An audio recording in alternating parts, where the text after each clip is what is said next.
On va parler de communication politique avec Laetitia. Vous décryptez le retour d'un banni, Jean-François Copé. Mais c'est intéressant aussi, Copé qui s'offre une semaine médiatique, une grosse rentrée, on va dire, la semaine prochaine. Difficile de juger un coup de com' a priori, ouais. Mais quand même, on a une petite idée. Alors, réussi ou raté? On peut se dire déjà que c'est réussi. Pourquoi? Parce que tous les médias parlent déjà de son futur plan média. Donc, c'est réussi. Hein. Jean-François Copé nous revient après 18 mois d'une diète médiatique auto-administrée. Il nous revient avec un livre, Le Sursaut français, et un plan média très musclé qui a commencé en fait cette semaine avec la une de Valeurs Actuelles et qui va s'étaler en réalité sur plus de 15 jours. Donc, pour son retour, Jean-François Copé avait open bar dans les médias. Tout le monde le voulait. Il s'est offert le luxe de choisir. Je vais vous raconter tout ça. Mais avant, petit récapitulatif de son naufrage. Chute de Jean-François Copé. Jean-François Copé a été contraint à la démission. Jean-François Copé a aussi participé à des réunions manifestement surfacturées. Pour lui, c'est un coup d'arrêt à une carrière menée tambour battant. Est-ce qu'à un moment, dans cette affaire, vous avez menti un peu ou même par omission? Jamais, jamais. Bon, objectivement, quand on revoit ces images, on se dit que l'homme part quand même de très loin, qu'il est complètement carbonisé. Mais en politique, il existe une règle d'or. On n'est jamais mort. Le phénix, voilà, exactement. On renaît toujours de ses cendres. Ouais. Laurent Fabius, Alain Juppé, les exemples, on les a à l'appel. Donc Copé, il se dit, pourquoi pas moi? Mais il nous a quand même fait le coup de j'ai pensé tout arrêter. Nous, on a retrouvé des archives qui datent justement de son éviction en mai 2014 et il préparait déjà son retour. Écoutez. Je veux désormais faire de la politique autrement.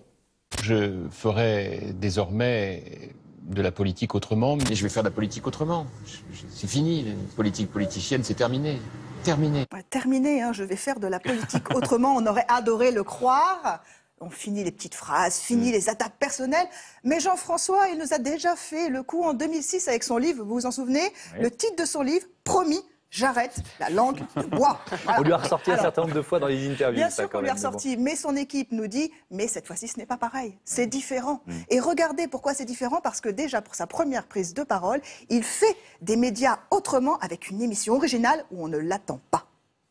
On va si je vous dis que vous étiez un enfant roi, et c'est ce qui a conditionné cette espèce de foi en soi et d'ambition. Je peux pas le garantir. Hein. Mais vous ne pouvez pas dire le contraire non plus. Votre époux. C'est quoi ses défauts? Je dirais l'impatience. Et il a du mal à se livrer. C'est très étonnant de le voir devant vous. Voilà, c'était la femme de Jean-François Copé, la seconde épouse. Alors, Fogiel, en fait... Dans l'émission de Marc-Olivier Fogiel, le divan. Voilà, le divan. Il l'a demandé dès l'automne 2014. Et finalement, il s'est décidé, il la relance en octobre. Et Copé s'est dit, OK, j'y vais. Bon, si on n'a pas compris la symbolique, c'est quoi? C'est pour Copé, c'est je vais fendre l'armure. Mais... On avait dit ça pour Jospin aussi. Oui, et puis alors après, il y a eu cette formule complètement éculée qui ne marche plus du tout en politique, j'ai changé. Non, il ne veut pas dire j'ai changé, il veut dire voilà qui je suis, comme nous l'explique notre décrypteuse Patricia Chaplotte. A bien compris qu'il avait un problème d'image, donc c'est pour ça que ce choix du divan, encore une fois, est intéressante, parce que là, il va parler de lui, de ce qu'il est, de ce qu'est l'homme Jean-François Copé, que peut-être on a oublié, fort de toutes ces histoires qu'il a traversées. Donc ça, je pense qu'il a besoin effectivement de redorer son image, de reconquérir l'image d'un homme politique honnête, d'un homme politique droit, d'un homme politique qui a des idées. Et bien sûr que c'est le premier plan, c'est un travail d'image. Jean-François Copé, s'il revient, c'est qu'il croit qu'il a un destin politique et sûrement un destin présidentiel, évidemment.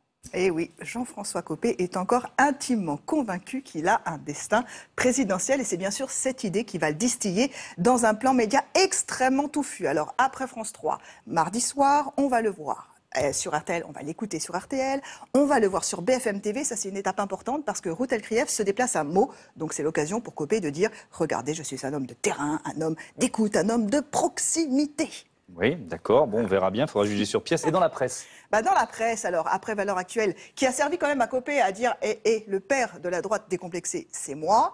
Il fait un virage à 180 degrés puisqu'il donne une interview à l'Obs la semaine prochaine, histoire de dire « Je parle à tous les Français ». Est-ce que c'est pas trop tôt pour revenir?